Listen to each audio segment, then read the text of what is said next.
Next presentation is going to be about how to animate with CSS3 transitions. It's going to be a bit of an intro, so you need to know a little bit of CSS, but I'll try to keep it quite simple, so nothing too crazy.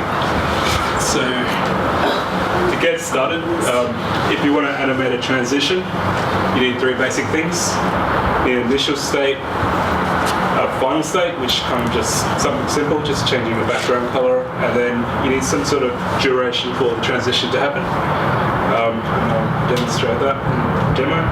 So in this demo, I'm just going to have a simple button, and I've got two different transitions. On the hopper, I'm just going to change the button color to like a light gray, and then I've got an on active, which is just when you click on the button, and it's going to change the color to a light yellow. Okay, so if you can see the code there, the HTML is quite simple. It's just a button and some text there. And to start off with, I've disabled the duration so you can kind of see what's happening. So I've just got a grey button with some black text, and on hover, it's just changing to a lighter grey colour. And without the transition duration, so it just kind of flickers. And on active, it changes to a yellow. So if I click this, it should change to a yellow. And if I turn it on now, that reloads. You can actually see a slight animation. That's pretty simple. All I really did was set a number in this property, and the animation happens. But yeah, you can, if you set different sort of things in here, like changing the size, the padding, etc., all these sort of things will animate. The browser takes care of all that for you.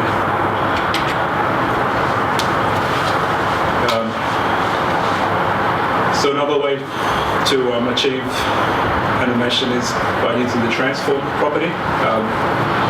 When you use transform, the browser uses hardware acceleration, so you could actually get some really smooth animation.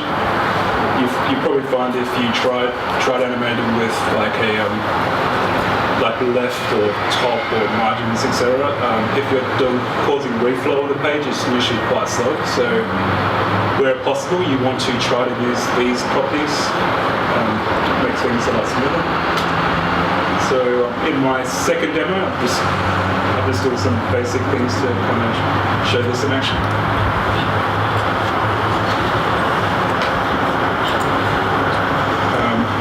Again, I'm just using buttons just to keep it simple. I've got 4 buttons here, and each one I've set an effect. So the CSS is quite simple. I've got a duration on each of the buttons. And on each of these buttons, I've got just a scale, a rotate, and a translate. And on my last button, I'm just combining all the different effects. So to show how that works, if I click on that, you can see that it scales.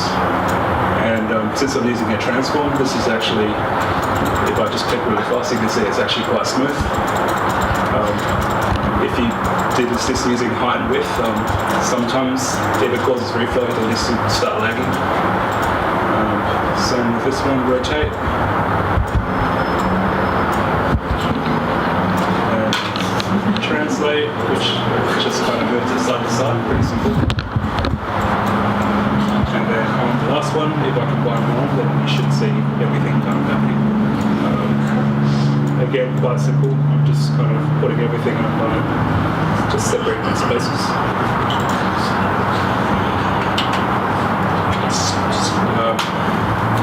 Timing functions. So this one's probably a little bit more advanced, but if you want your animation to have different sort of interesting effects, you really should be using a timing function to achieve this. By default, if you don't specify anything, it's always going to be linear, and the animation just progresses in a consistent sort of manner. And other ones that CSS gives you is like ease in, ease out, etc., which kind of just mixes up how the animation progresses, which I'll demonstrate in a sec. And if you want to do your own timing functions, you just got to start using this, which is the cubic Bezier, which actually looks quite complicated because there's 4 numbers that you need to tweak, and the numbers really don't mean much on their own, but if you use the easing curve, that actually adds a lot more context to what the numbers actually mean. So I'm going to show this website. So I'm going to reload it.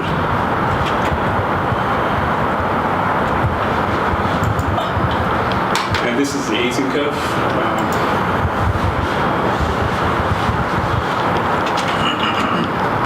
So a linear curve is just like this, and this kind of shows the progression over time, which is just consistent.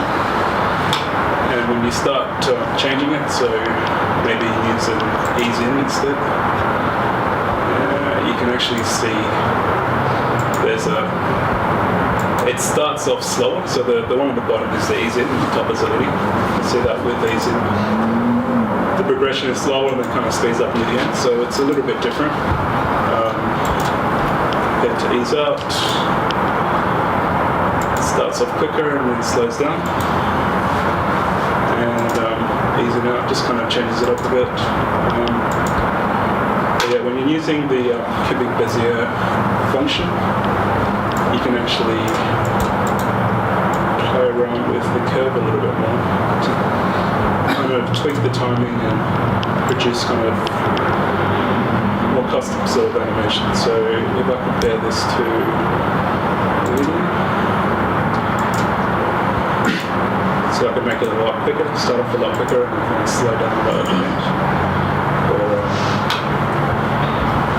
move it down, then yeah, you can get kind of different effects like that. Very different to the sort of default ones that they give you. Also, you can achieve the bounce effect using this. It just looks pretty cool. If you kind of pull it so that the bounds go up, it goes above, so you can see that this number is greater than 1. You should get a bounce effect at the end. That's quite subtle. If I increase it a bit more, get a larger bounce effect.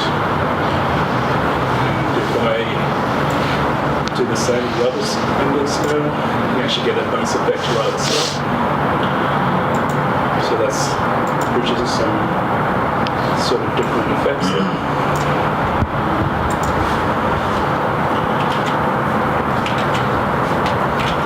So my next demo, I'm using buttons again, but so this one here, I've set up 3 default easings and then I've got 3 custom ones. Each row has a different timing function, and I'm just using flexbox in this case so that each of these buttons kind of just fill out their own space. Okay, so if I click on one of these, the button gets a bit bigger and then it just fills up. So you can see the animation, it's growing consistently. For the next one, I'm using the ease in, so that should start off a bit slower and then speed up in the end. I'll slow the animation down quite a lot, so hopefully it makes sense what's happening there. And ease out, that should start off quick and then slow down. And then this first one I'm doing a custom. Just like that. So this is the curve I'm using for this one. So this is a bit more like a ease out, but it starts off a bit quicker and slows down. So should hopefully be obvious, but in this case I tweaked it so to a point where I thought it looked a bit smoother. So in comparison, this should be a little bit quicker and smoother. But yeah, tweaking those numbers are quite easy. You just kind of go to the website, play around with it, just press save, and then you can copy and paste it into your Bezier function and kind of just play around with it until you achieve the results you want. And then for these bottom 2, I've added a bounce. So if I put them up, so this one's just a slight bounce at the end there.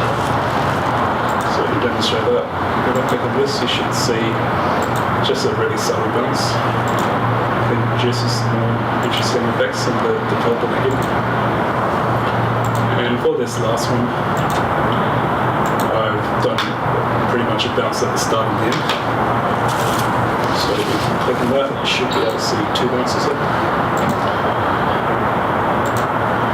So that just, changes things up a bit. You probably wouldn't really do it on buttons, but you can apply this to anything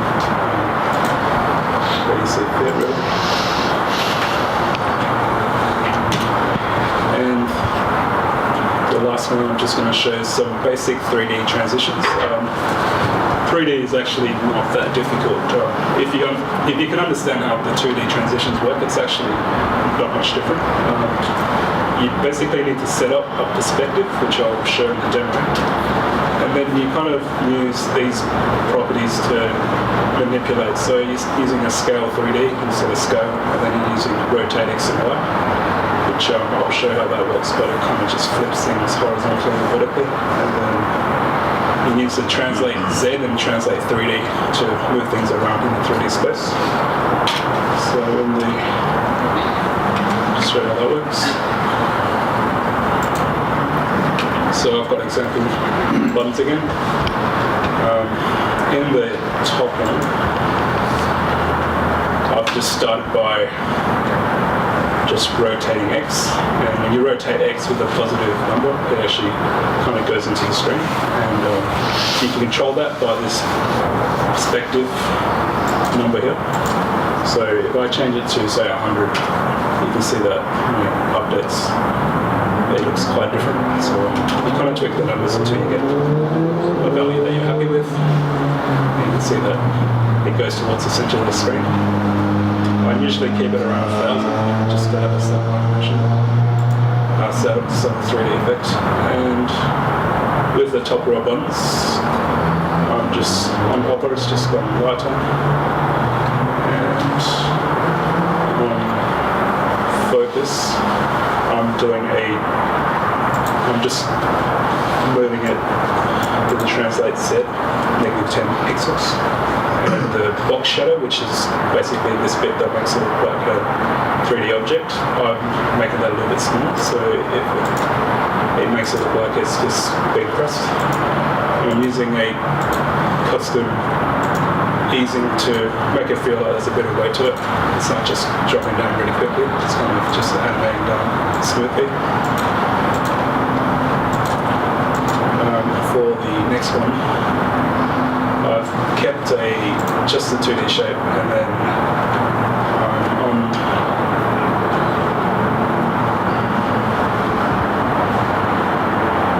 focus, I'm just doing a rotate X again, and that's making it go into the screen when I click on it, so it kind of makes it look like it's falling over.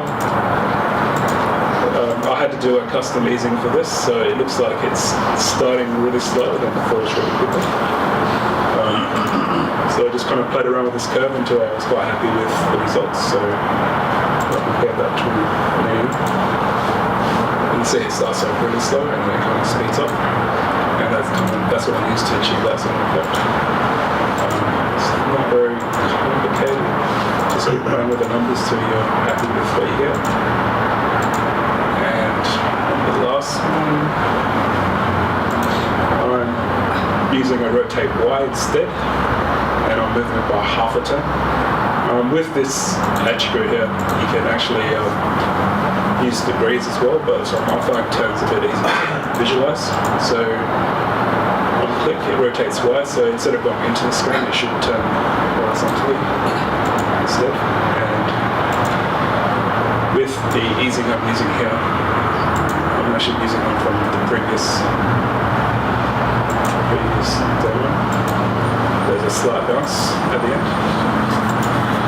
So if you look closely, you can actually see that it has a slight bounce.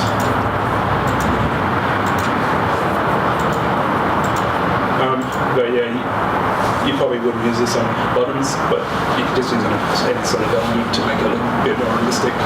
Play around with the timing functions to achieve the results you want. Yeah, I don't think it's that difficult to get started with, and just kind of play around with the numbers till you're happy with the results. And that's it.